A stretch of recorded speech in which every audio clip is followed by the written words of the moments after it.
They left their disabled daughter with me to vacation in Europe. So I took back everything. Have you ever looked into your granddaughter's eyes and realized her parents had already decided she didn't belong in their world? I have.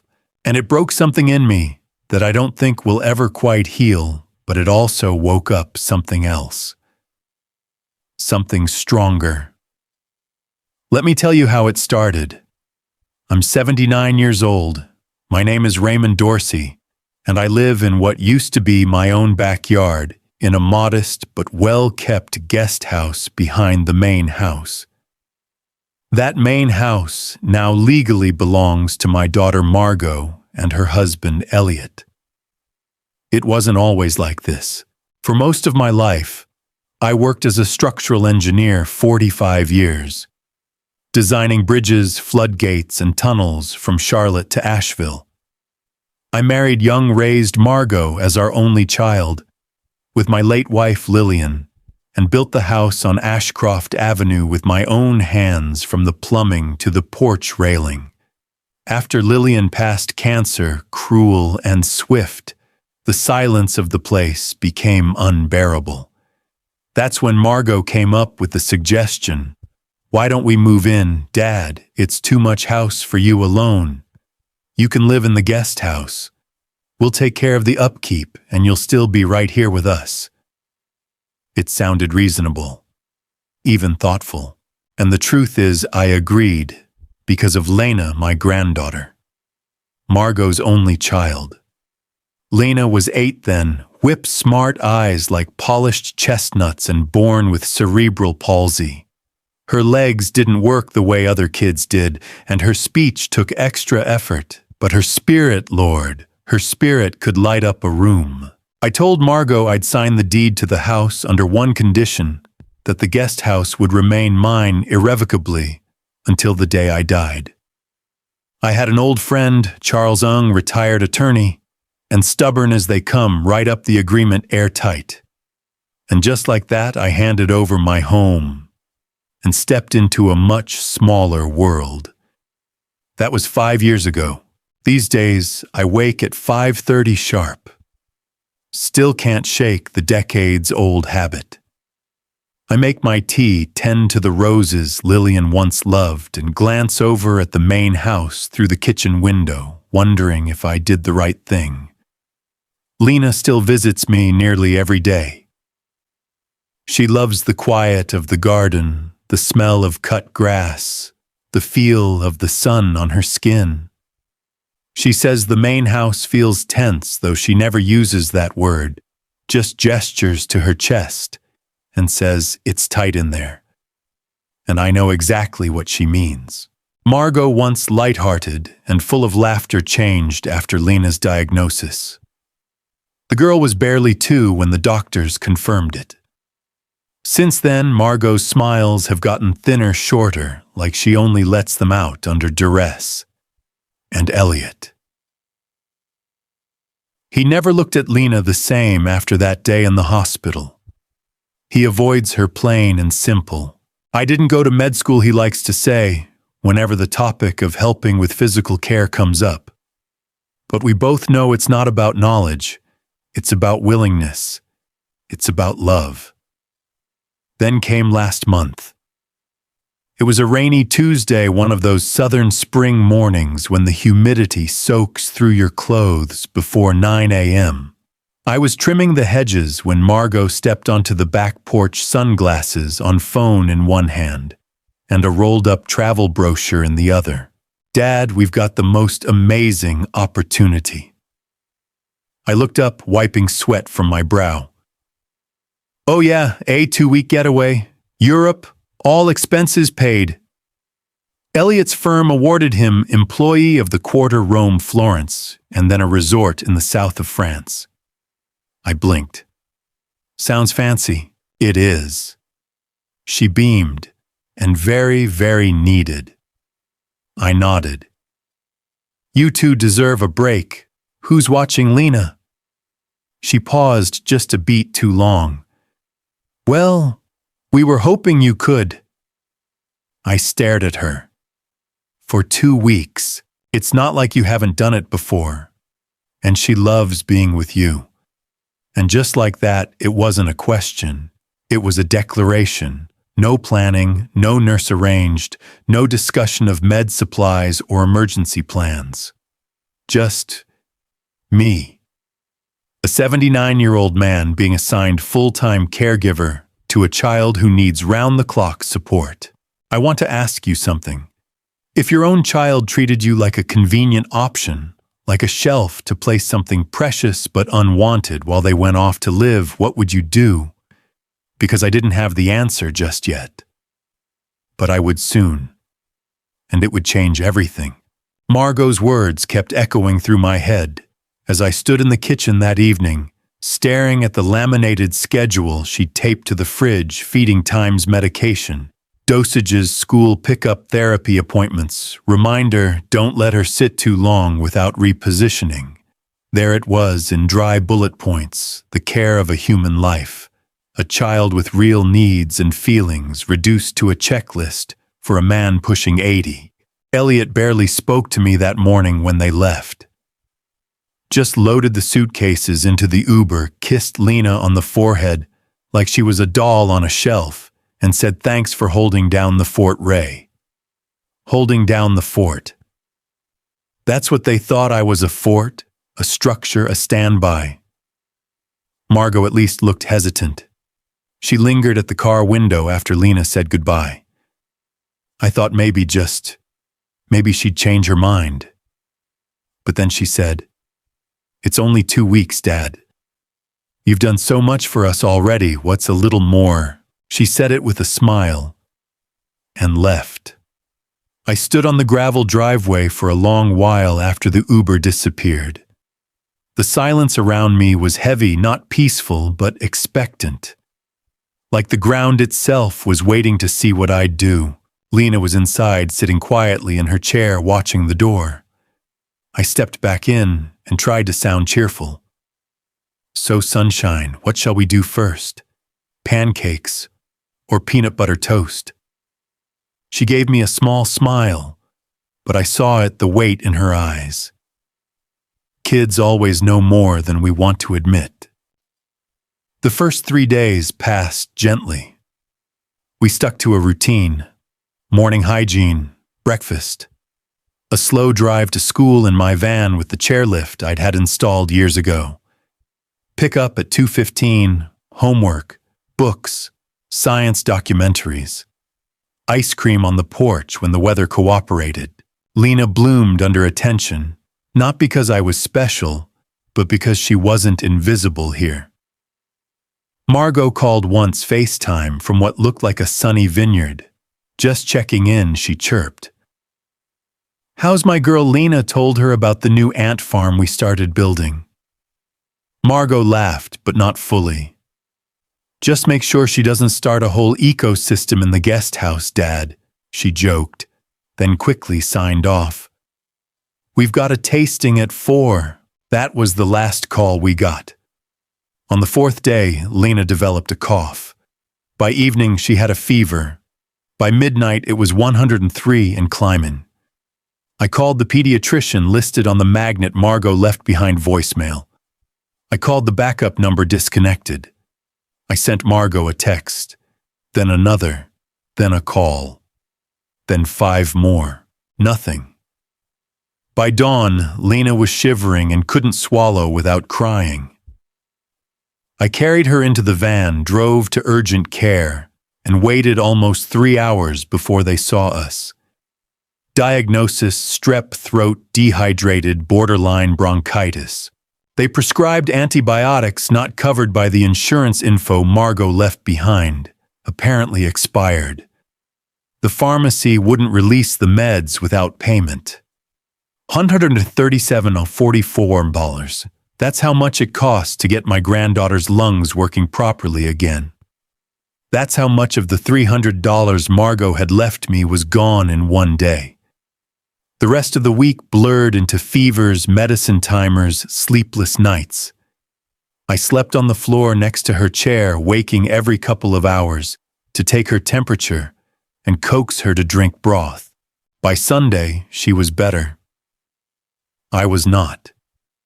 Because by then the truth had settled in my bones like a deep chill. I could no longer trust my own child to care for hers. Not just emotionally, not even just practically, but morally. That's when I started looking through the file, the one Charles had drawn up 5 years ago. I found it where I'd always kept it, bottom drawer of the roll-top desk behind old tax returns and Lillian's handwritten recipe cards. The deed, the transfer, the clause. Clause 6B. The original owner retains full and revocable right to repossess property in the event of neglect, abandonment, or failure of due moral care to members of the donor's family. Moral care. It sounded dramatic when Charles insisted on that wording, but now it sounded like a door opening. That night, Lena asked me a question I wasn't ready for. "Grandpa," she said, curled under her quilt, "how come Mom and Dad don't take me with them anymore?" I looked at her. Really looked. 13 years old, braces slightly crooked, hair tucked behind one ear, eyes deeper than most adults I know. "They said it's a grown-up trip," I answered carefully. "But last time I saw their brochure, it had kids playing on a beach," she said. Her voice wasn't angry, just tired. I saw it before Mom threw it away. I didn't know what to say, so I told her the only thing I could. "They should have taken you," I said quietly. "You deserve to see the world." Lena looked at me for a long time, then nodded and said, "It's okay. This week with you was better anyway." And that's when I knew. I wasn't just filling in. I was the only one showing up. By Monday morning, I'd made my decision. Charles arrived by 10 a.m., wearing his usual suspenders and carrying his briefcase like a sword. I showed him the clause, laid out the receipts, the texts, the missed calls. He didn't say much at first. Then he looked at me over his glasses and said, "Ray, I've known you 50 years, and I've never seen you make a decision you didn't mean. If you're sure, I'll make the calls." I was sure. You ever look at a child and realize you're the only person in the world who sees her? Not just notices her, sees her. For who she is. For what she could be. For everything she deserves. That's what happened to me that morning as Lena sat at the kitchen table of my guest house, swinging her legs slightly under the chair, her cereal going soggy because she was too tired to lift the spoon. She'd gotten better. The fever had broken, but something deeper hadn't healed. It was in the way she looked past the front door instead of toward it. It was in how she no longer asked, "When is Mom calling today?" She already knew. And when a child stops waiting for their parent's voice, that's a heartbreak you can't patch with antibiotics. Charles and I spent most of Monday reviewing the documentation. Receipts, medication costs, failed attempts at communication, even the emergency room summary sheet. Everything had to be airtight. "You understand," Charles said gently. "This won't just be a transaction. This is going to be a rupture." "I know," I said, "but it's already ruptured, hasn't it? I'm just calling it what it is." He nodded. By Tuesday morning, we had a plan. The clause in the deed transfer was strong. The house had legally reverted to me under breach. Charles filed the revocation paperwork with the county registrar by 3 p.m. I didn't tell Lena. Not yet. I didn't want to worry her. Not until it was real.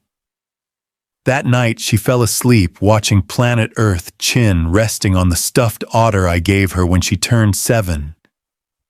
I carried her to bed, covered her with the quilt Lillian had sewn before she passed, and sat by her bedside for a long time, just listening to her breathe. This house, this life, none of it felt like a war. It felt like a second chance. Wednesday brought more paperwork, appraisal, real estate inquiries. I contacted a realtor, Marcia Leung, who specialized in properties with legacy complications, as she called it.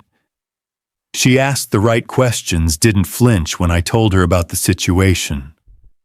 I also drove past the place I'd seen weeks earlier, a one-story ranch home on East Delaney, fully accessible wheelchair, ready, a garden out front and wide hallways inside.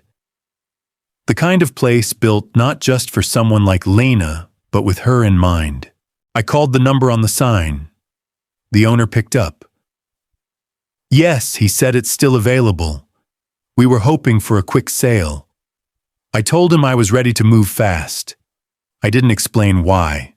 I didn't need to. He just said, "Let me know what you need."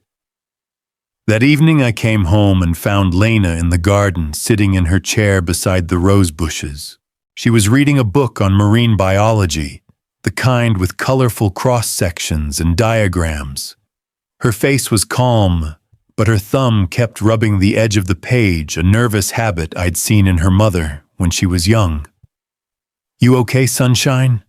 I asked, crouching beside her. She nodded. "I was just thinking." "About what?" She closed the book. "About how you always make me feel like I'm not broken." Her voice was quiet, like it wasn't meant to be heard, like it was dangerous to say it too loud. I reached over and took her hand. "You're not broken, Lena," I said. "Not even close. You're the strongest person I know." She didn't answer, just smiled, small, tired, and leaned her head against my shoulder. And that was the moment I knew I wasn't just reclaiming a house. I was reclaiming her future. By Thursday morning, Lena was well enough to go back to school. I packed her lunch turkey sandwich, applesauce, those pretzels she likes, that come in the tiny bag, and loaded her into the van like we'd done 100 times before. But this time, as I strapped her chair in, I caught her watching me. "What is it?" I asked. She hesitated. "You seem different." "Different how like you're getting ready to do something big." I chuckled. "That obvious, huh?" She grinned. "You always hum when you're thinking. You've been humming a lot." I hadn't realized, but she was right. There was something humming in me, not a tune, but a rhythm. A quiet certainty that I was no longer waiting for permission. When she was at school, I met with Marcia, the realtor. She had already lined up a couple of showings. "We've got strong interest," she said, walking me through the listing price and market conditions. "If we act fast, you could close within a week." That's when I told her I already had a place in mind. She pulled up the listing, whistled softly, and said, "Perfect choice. And you're sure about the accessibility?" I nodded. That's the whole point. Later that afternoon, I went to see the house again, this time with Charles. We inspected the ramps, checked the bathroom fixtures, measured doorway widths. It wasn't just good. It was ideal. Charles patted me on the back as we stood in the empty living room. "You're doing something rare, Ray, something most people talk about but never act on." "I'm not doing it for the glory," I said. "I know. That's what makes it real." Back at home, I kept things quiet. I didn't tell Lena about the house. Not yet. Part of me didn't want to get her hopes up in case something fell through. But another part, the deeper part, wanted the move to feel like a gift, not a reaction. I didn't want her to think we were fleeing anything. I wanted her to feel like we were stepping into something better. So I went on like usual. We planted sunflowers in the raised beds out back. She helped me organize the pantry, labeling cans and laughing every time I misspelled green beans. We read Charlotte's Web together for the third time. She still cried when Charlotte died. So did I, though I pretended it was just my allergies. The one time Margot texted that week a 2-line message from somewhere in Portugal, I didn't reply. Not out of spite, but out of clarity. She had checked out. I had checked in. Friday morning, Marcia called. "We have an offer," she said. "Full price. Buyer's agent says they can close within 48 hours if we're ready." I looked at the stack of boxes I'd started packing in secret. The contracts Charles had prepped. The savings I was about to use as a down payment. We're ready. By Saturday night, it was done. The old house, the one I built with Lillian, the one I gave away 5 years ago, was sold. The funds were wired. The new house on East Delaney was officially ours, and Lena still didn't know. Sunday morning was cool and bright, one of those rare North Carolina spring days that makes you believe in new beginnings. I woke Lena up a little earlier than usual. "Sunshine," I said, "how do you feel about a surprise?" She blinked. "Is it food?" I laughed. "Better." 20 minutes later, we pulled up to the new house. I parked the van, got out, opened the side door, and gently wheeled her to the edge of the driveway. "Okay," I said. "Now open your eyes." She gasped loud, like her lungs forgot what they were doing. "Whose house is this?" she asked. "Ours," I said. "Yours and mine." She turned to look at me. Really, I nodded. "I sold the old house. Bought this one with the money. It's fully accessible. You can get around everywhere. No stairs, no narrow halls. Everything's built for you." She was quiet for a long time. Then she said, "But what about Mom and Dad?" "They don't live here," I said gently. "They're still on vacation. But they'll know soon. I'll tell them." Her eyes searched mine, looking for something, maybe reassurance, maybe permission. "And I can live here with you." "You already do." She smiled, wide and real. "Can we go see my room?" Inside, I'd already moved most of her things. Her books, her aquarium, her desk with the corkboard full of butterfly pins. I hadn't gotten everything perfect. The bedspread was crooked, and the frame drawings were leaning against the wall, but the look on her face made me feel like I'd built her a castle. She rolled to the middle of the room, looked around, and whispered, "It's all mine." I knelt down next to her chair. "No, Sunshine. It's ours." Some decisions arrive like thunder, sudden, loud, final. Others unfold slowly like a drip from a faucet you didn't notice at first, until one day the silence around it becomes unbearable. Mine started with a text. "Landing in Charlotte Wednesday 6th, 10 p.m. Can't wait to see our girl. XO Mom." No mention of how Lena was doing. No apology for the silence. No question about the fever, about the hospital, about the bills. Just a breezy countdown to reclaiming a life she had so casually set aside. I sat on the porch with a cup of tea that evening, watching Lena draw spirals on the fogged window of the aquarium. The clownfish darted behind their fake coral shelter, as if they too were tired of being observed. "Grandpa," she asked without turning around, "will I have to go back?" Her voice was calm, measured. Too calm for a 13-year-old, back where Sunshine to the old house, with them. I took a long breath. "Why do you ask?" She shrugged. "Because that's what always happens. We go back. And I wait. And then Mom gets too busy, and Dad gets quiet, and everything goes back to the way it was." I couldn't lie to her. Not anymore. Lena, I said gently, you're not going back to the way things were, that life is over. She turned to me now, eyes wide. What do you mean? I looked at her, really looked. How she sat more upright in her chair these days. How she didn't ask for help before trying first herself. How the sadness in her had given way to something brighter. Steadier. I mean, this is your home now. Ours. And I'm going to make sure you never feel temporary again. She nodded once, slowly, then looked out the window again. Okay, she whispered. Okay. That night I called Charles again. They'll be back in less than 48 hours, I told him. I want everything ready, every paper signed, every folder neat. And you're prepared for what that means? He asked. I wasn't, I said. Not until she asked me if she'd have to go back. And now I can't let it happen.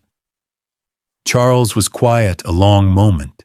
I'll be at the house Wednesday at 5, he said. You won't face this alone. Wednesday came faster than I expected. Marcia had already finalized the paperwork with the buyers. The funds were secured, the deed transfer logged, every I dotted, every T crossed. I spent the morning doing something simple, labeling Lena's drawers. It sounds silly, but to her it meant independence. Knowing where her socks were, which drawer held the art supplies, what buttons controlled the wheelchair lift in the hallway. It was more than organization. It was permission to belong. At 5:30 p.m., Charles arrived in a pressed gray suit briefcase in hand. He looked like a man who'd never once spilled coffee in his life. We sat at the kitchen table while Lena arranged her rock collection in the next room. She was humming, really humming for the first time in weeks. Ray Charles said, adjusting his glasses, "You understand they may try to fight this." "They'll lose," I said. "They don't have a house. They barely have a relationship. And they forgot the most important person in this family." "Lena, no," I said, looking through the archway where she sat. "Us. Her and me. That's the family now." At exactly 6:27 p.m., the doorbell rang. Not the gentle chime of someone coming home, but the impatient press of someone angry before they even cross the threshold. I looked at Charles. He nodded, and I opened the door. Margot stormed in first sunglasses still perched on her head, despite the fading light. Elliot followed, rolling their suitcases through the door without asking. His tan looked fresh, his jaw clenched. The moment she saw Charles at the kitchen table, her expression tightened. "Dad," Margot said, her voice too bright. "What's going on?" "There are people living in our house. It's not your house anymore," I said evenly. What I pointed toward the folder on the table. I took it back, sold it, bought this place. For Lena. Margot blinked like she hadn't heard me. "You sold the house we live in." Charles spoke up, calm and precise. "Actually, legally speaking, Mr. Dorsey retained conditional ownership per the deed of gift you both signed 5 years ago. Under Clause 6B, Elliot cut him off. This is insane. You can't just take our home away while we're on vacation." I looked at him. "You didn't go on vacation. You went on escape, and you left your daughter behind like forgotten luggage." "Excuse me," Margot's voice had gone sharp. "You left me with $300 and a schedule. No backup. No working insurance. No warning Lena might need urgent care. And when she got sick, you didn't pick up the phone for 5 days. I was in the mountains," Margot snapped. "Reception was bad." "No," I said, "your priorities were bad." At that moment, Lena wheeled herself in from the next room, eyes wide. She stopped when she saw her mother and father. "Hi," she said softly. Margot rushed over, crouched beside the chair, kissed her cheek. "Oh, honey, we missed you so much." Lena didn't respond. She looked down at her hands folded in her lap. "Why are we here?" she asked. Margot glanced back at me. "Your grandfather made a mistake, sweetheart. He wasn't supposed to move you here." "This is my house now," Lena said. Quiet. Certain. "No, sweetie," Elliot said, stepping forward. "This is Grandpa's new house. We're going to take you home." "She is home," I interrupted. "She lives here, permanently, and unless she chooses otherwise, she stays." Margot stood, her posture rigid. "You don't get to decide that. She's our daughter. We have rights." Charles folded his hands. "Of course. And you may assert those rights in family court if you wish. However, you should be aware that any attempt to obtain custody will require full review of your recent conduct, including documented neglect, abandonment of care, and financial failure to provide during a declared 2-week absence." Elliot's face turned a shade paler. "Are you threatening us?" "No," Charles said smoothly. "I'm advising you. A trial will not go the way you imagine." Margot turned to Lena. "Do you want to stay here with Grandpa instead of us?" Lena looked up slowly. Her voice trembled but never broke.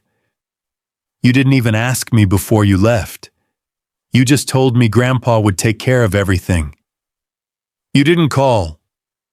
When I got sick, Grandpa sat up all night next to me. He knew how to help.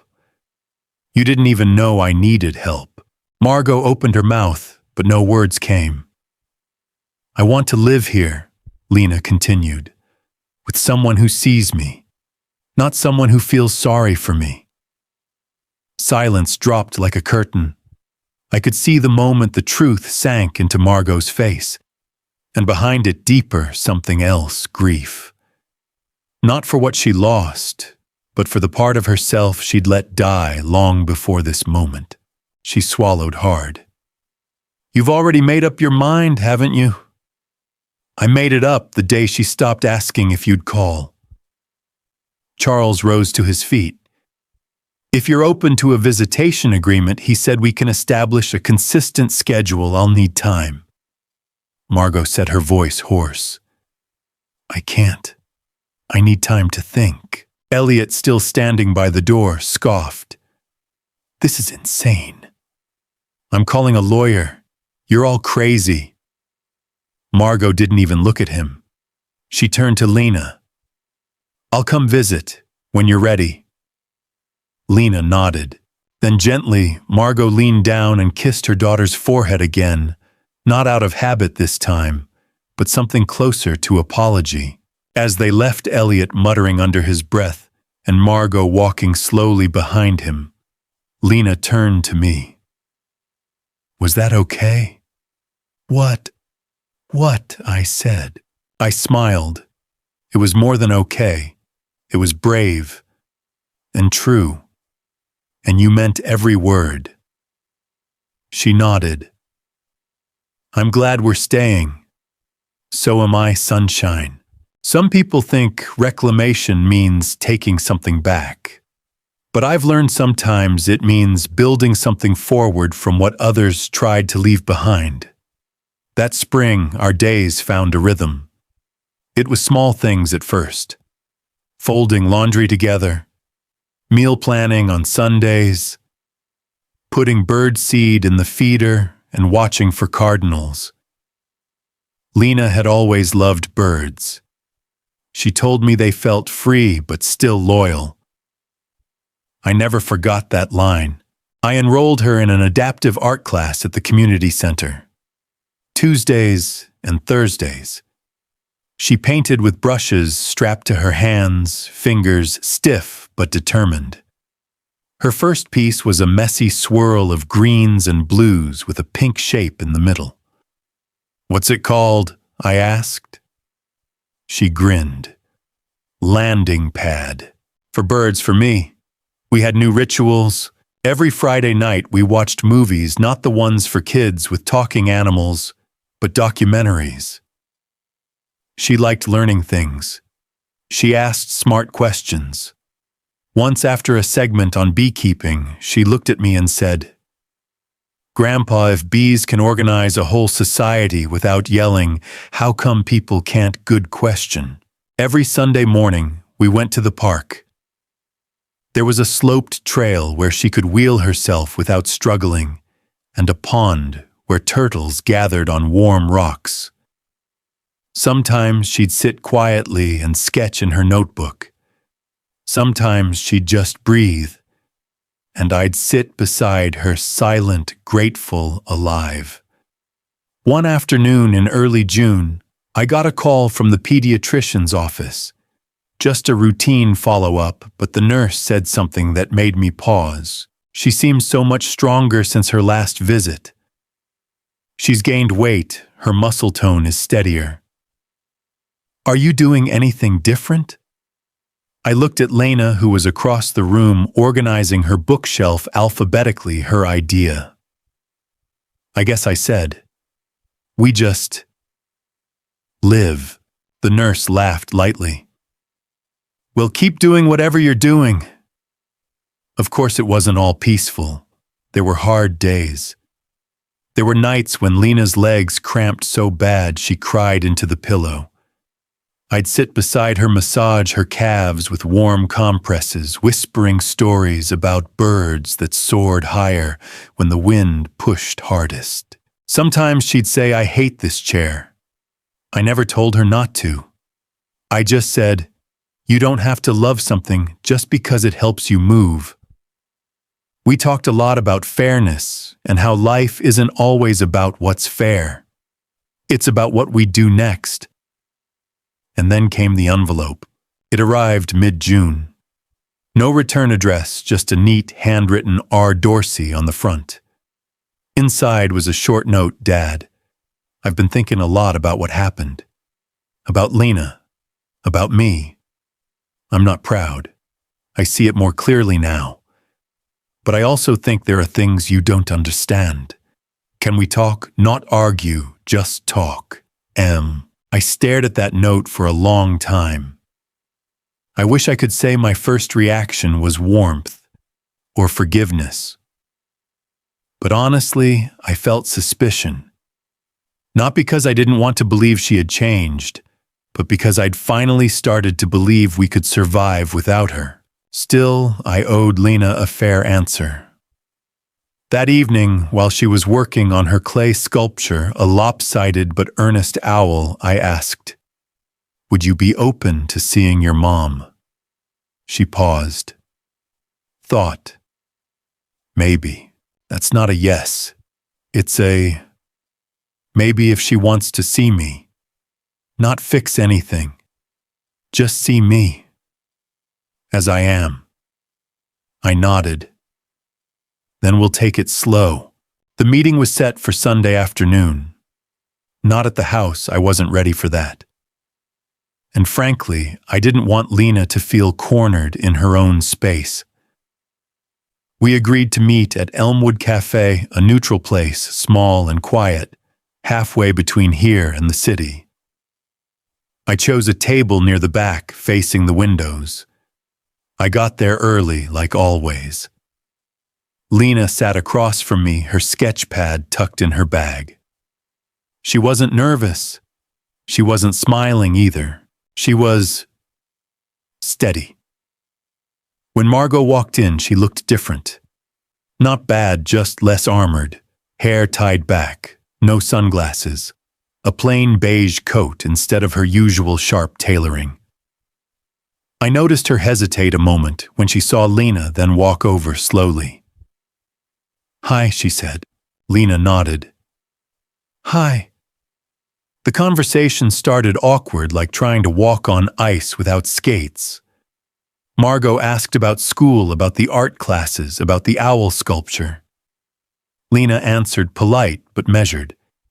She didn't offer warmth, but she wasn't cold either. just cautious. Then Margot leaned in and said, "You look stronger." Lena looked at me, then back at her. "I feel stronger." Margot nodded. "I'm glad he's been able to give you what you need." That's when the shift happened. It was so subtle I almost missed it. Her eyes flicked toward me. Not warm, not grateful, calculating. "You know, Dad," she said after a beat, "I've been thinking about the estate, the trust. I never really understood how all of it works. And now that Lena's getting older, I just wonder if it's time to revisit what we talked about a few years ago." I didn't blink. "What we talked about," I said, "was before you left your daughter without a word for 2 weeks. She raised her hands. "I'm not trying to argue. I just think it would be wise to have everything clarified. For Lena's future. For everyone's security." I looked at Lena. She wasn't looking at either of us. She was drawing on her napkin a small bird in flight. She'd heard. She understood. And she was bracing herself. I turned back to Margot. "You know what?" I think I said, keeping my voice even. "I think this meeting had nothing to do with Lena. I think it had everything to do with money." Margot opened her mouth, but I held up a hand. "And let me be clear, I'm not angry. I'm not surprised. I'm just done pretending that your interest in your daughter is anything but conditional." I pushed back my chair, stood up, and looked straight at her. "You had your chance. You chose something else. And now I choose this. Lena stays with me. My house, my name on the papers, and yes, my legal guardianship. Permanently. Irrevocably." Margot stood too, face reddening. "You don't have the right. I have every right, and I have the court filings to prove it." I turned to Lena. "Are you ready to go, sweetheart?" She nodded. Not quickly, not dramatically. Just a calm, firm yes. We left Margot standing there next to her untouched latte napkin, still flat with Lena's tiny bird. That night, I took out the file folder marked Trust Revision. I had been delaying it for weeks, hoping reconciliation might still be possible, hoping that some part of the Margot I raised still lived under all that detachment. But it was time to let go. I sat at the kitchen table and wrote a single sentence across the top of the form to be enacted in full for the benefit of Lena Ray Dorsey and no one else. Then I signed it. The next morning, I didn't say a word to Lena about it. I just made pancakes in the shape of birds, and we ate them with too much syrup, laughing about how the syrup turned the wings sticky.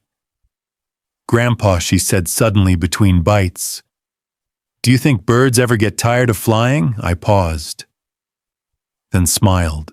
"Probably, but I bet they never regret taking off." She looked at me for a long time, then nodded. "I'm glad we took off too. Have you ever stood in a courtroom, not to defend yourself, but to defend the future of someone you love more than your own breath?" It wasn't dramatic. There were no slamming gavels or screaming lawyers. Just a small courtroom with dull fluorescent lighting, a tired judge, and the quiet rustling of papers as the clerk shuffled through files. But I'll tell you this, when they called our names, Raymond Dorsey, petitioning for full legal guardianship of minor Lena Ray Dorsey, I felt like the ground shifted. Not in fear, in finality. Margot didn't contest. She didn't show up. Her lawyer sent a statement. The mother acknowledges the arrangement and does not wish to pursue custody at this time. Not a word about love. About Lena's needs. Just legal distance. The judge asked a few questions. Did I understand the scope of medical and educational responsibility? Had I arranged adequate housing, transport, access to care? Had I filed the necessary estate revisions I answered yes to everything. Then the judge looked at Lena, who was seated next to me in her wheelchair, her feet bundled in soft purple socks with owls on them. "Lena," the judge said gently, "do you want this?" Lena nodded, then said slowly, clearly, "Yes, I want to stay with him. He's my home." The judge smiled. "Then that's what we'll do." I don't remember walking out of that courtroom. I just remember the way Lena squeezed my hand when we reached the sidewalk, and how for the first time in my life I realized this wasn't about saving her. It was about setting her free. We moved into the new house 3 weeks later. Not a mansion, but wide, single floor, fully accessible. A sunroom for her sketching. A workshop for my clock repair. A kitchen with lower counters she could help me wipe down after dinner. I hung her landing pad painting right above the entryway. Next to it, I carved a small sign in wood. "Here you are never forgotten." She blossomed, not overnight, but bit by bit. She joined a local advocacy group for kids with disabilities. She helped the librarian set up a quiet corner for students who needed breaks. She even tutored a little boy named Max on how to use speech boards. "Grandpa," she said once, "when I help someone else, it makes my legs feel stronger." "You mean physically?" "No, just like I belong here more." I wrote a new will. This time it wasn't about money. It was about meaning. Everything, the house, the workshop, the tools, even my old bird-watching journals would go to her. Not in trust, not with conditions, but outright. Because she'd earned more than permission. She'd earned the right to stay standing or sitting exactly where she was. One evening, I sat on the back porch watching the sun fold itself into the trees, and I took out a letter I'd written months ago. Addressed to Margot. I'd never mailed it. It said, "You left her behind. I don't know why.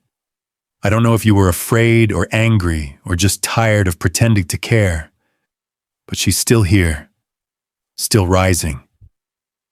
And one day, when you're ready to see that not just look, but really see, the door will be unlocked. Not for your sake, for hers. Dad." I folded it slowly and placed it back in the box marked unsent. Not out of bitterness, but because sometimes letting go is the most loving thing you can do. The art showcase was held on a warm October afternoon. It wasn't anything extravagant, just the community center gym folding chairs, a few paper lanterns, and a cluster of kids beaming with nerves and pride. But to Lena, it might as well have been Carnegie Hall. She'd been working on her piece for weeks, a watercolor, mostly soft shades of sunrise. A child in a wheelchair, arms outstretched, hair flying back, wheels suspended mid-air as if taking off.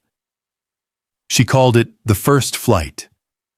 When I asked what it meant, she just smiled and said, "I think it's the beginning of a life story worth telling." I sat in the back row. No speeches, no introductions, just applause as each artist rolled or stepped forward to share their work. When Lena's name was called, she wheeled up to the front with calm, quiet confidence. She didn't look at me. She didn't have to. She already knew I was there and that I always would be. After the show, people came up to her. Parents, teachers, strangers. One woman said, "Your painting made me cry. My son has CP too. He's just 7. You gave me hope for his life story." Another asked, "Where did you learn to paint with that much feeling?" Lena looked thoughtful, then said, "I didn't learn it. I lived it." That night, back at the house, I sat by the window with a journal in my lap. Not the kind with lines, the kind where you sketch and scribble and let your mind wander. I started writing what felt like a goodbye, though nothing was ending. If anyone ever asks what my legacy is, don't say I raised a daughter who disappointed me. Say I stood up when no one else would. Say I chose love when it cost me everything familiar. Say I saw a girl the world tried to sideline and said, "You belong right here." And if there's room left on the page, write this: he gave her wings when others handed her weight. He made her the author of her own life story. I closed the book, put it on the shelf next to my old clock-making tools, and exhaled the kind of breath you only release when you know the storm has passed. Weeks later, I received an envelope in the mail from the state education office. Inside, an acceptance letter. Lena had applied without telling me to a state-funded youth mentorship program for young people with disabilities. She'd written an essay called "My Grandfather, My Flight Instructor." It ended with this line: every life story has two authors, the one who lives it and the one who believes it's worth living.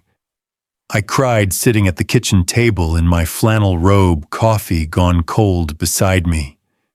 You know, people say your 70s are for slowing down, for resting, watching birds, polishing memories like old trophies. And maybe they're right for some. But for me, my 70s were the decade I finally stepped into the role I was born for. Not just father, not just grandfather, but witness. To a girl who rose despite everything. To a life story no one thought worth printing until she rewrote it page by brilliant page. If you're still watching, friend, maybe you're a parent, or a grandparent, or someone who's been counted out one too many times. Let me ask you something. Is there a story inside you still waiting to take flight? Because if there is, don't let anyone hold the pen but you. This was my story. And hers too. Lena's. The strongest girl I know. The bravest heart I've met. And the author of a life story that began the moment others stopped believing she had one. Thank you for being here. Thank you for listening. We'll see you next time right here on Brian's Story. Life stories live on, not because they're perfect, but because someone finally chose to tell them out loud. If this story moved, you share it with someone who needs a reminder you're never too old to rewrite your ending. Subscribe to Brian's Story for more life stories that fight for dignity, truth, and the quiet power of love.